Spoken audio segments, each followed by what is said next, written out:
BBC Two re-examines the murder of Burmese leader Aung San and asks if the British were guilty of his murder.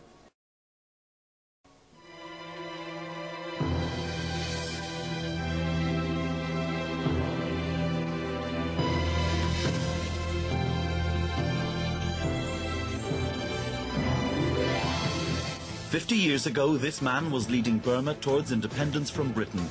He died in a hail of assassins' bullets. This Burmese politician was hanged for the crime.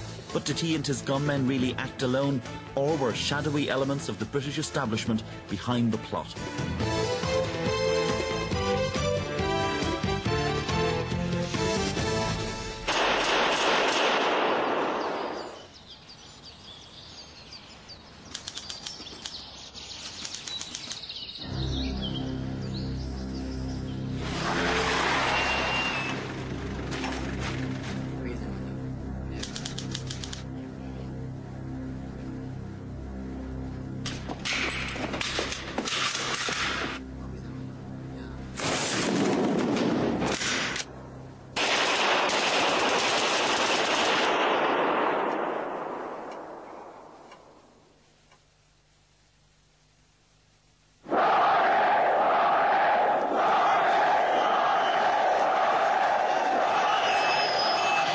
In August 1988, the people of Burma defied decades of military oppression with one of the most remarkable popular uprisings of recent times. The demonstrators carried pictures of this man. General Aung San, the country's greatest hero, led Burma to independence from Britain and founded the army that rules today. The demonstrators believed if they carried pictures of Aung San, no soldier would harm them, but they were wrong.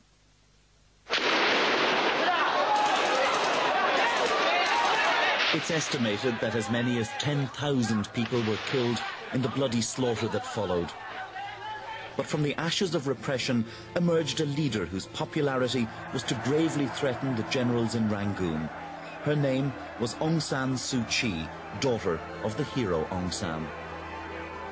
The reason why I got involved in the movement for democracy for Burma was because so many people here were looking back to my father as the only hope for them, so I felt I had a duty to help. Amid a roundup of activists in 1989, Suu Kyi was placed under house arrest. Nevertheless, the pressure for elections was unstoppable. And the following year, her party, the National League for Democracy, won an overwhelming victory at the polls. But the generals refused to hand over power and kept Suu Kyi imprisoned. In 1991, she won the Nobel Prize for Peace. The regime finally released her 2 years ago, but hopes of a swift end to military rule were to prove short-lived. Now the situation is as desperate as ever. Suu Kyi, though free, remains under constant harassment by the authorities. In 1997, the people of Burma live in the shadow of fear. And it's been like this for 50 years, ever since Burma won independence from Britain. But it didn't always look that way. In January 1947, Suu Kyi's father, Aung San, led a delegation to London to negotiate independence with the Labour government of Clement Attlee. There were many in Britain, including opposition leader Winston Churchill, who would have had Aung San tried for war crimes. Less than 4 years earlier, he had presided as Minister of War in the Japanese-backed Burmese administration in Rangoon. During the fighting, his soldiers had killed thousands of ethnic minority Karens who had remained loyal to the British. In 1947, however, the Labour government was keen to do business with Aung San, and with him at the helm, the future of Burma looked promising. But 6 months after this film was taken, disaster struck.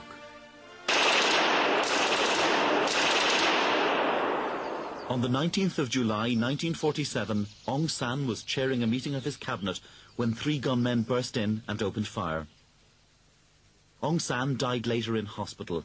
He was just 32 years old. The assassination sent tremors around the world. Aung San was irreplaceable. There was literally no one who could take Aung San's place as the leader and representative of the Burmese people. The assassination was found to be the work of Aung San's political arch-rival. His name was U Saw. U Saw was tried and hanged, but now, 50 years later, a new witness suggests U Saw may not have been acting alone. Well, he said, I was just let down, wasn't I? Government House let me down. I said, what do you mean let you down? There couldn't be a party to executions and assassinations. He said, well, look, there were certain indications to me that things would be all right. And here at the Public Record Office in London, documents kept secret for nearly 50 years strengthened the suspicion that British interests were involved in the assassination of Aung San. In tonight's specially extended edition of East, we tell the remarkable story of Aung San and why it was some people in Britain wanted him dead.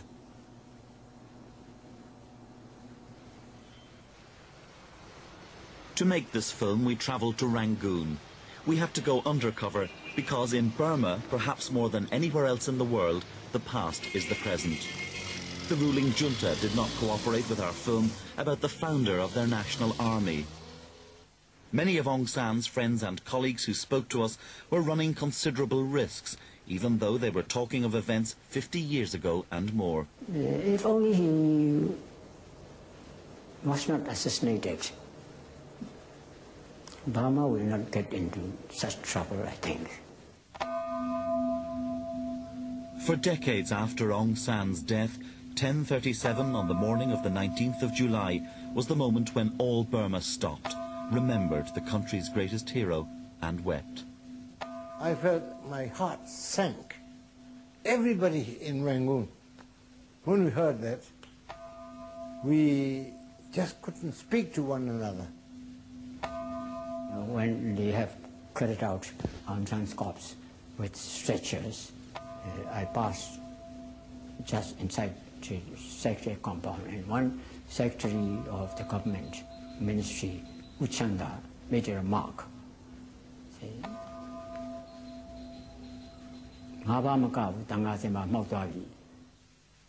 And it's not just in Burma that the assassination is chillingly remembered. We were sitting having a drink or something in an office that was very close to the council chamber, when we suddenly heard 2 or 3 bursts of automatic fire. I heard this rattle, tattle, tattle. And I said to this man, I said, look, that sounds like machine gun fire. And he said, no, no, sir. He said, it's the derricks on the quay. Soon after that, somebody rushed into the CID office and said, quick, quick, there's a shooting in the chamber.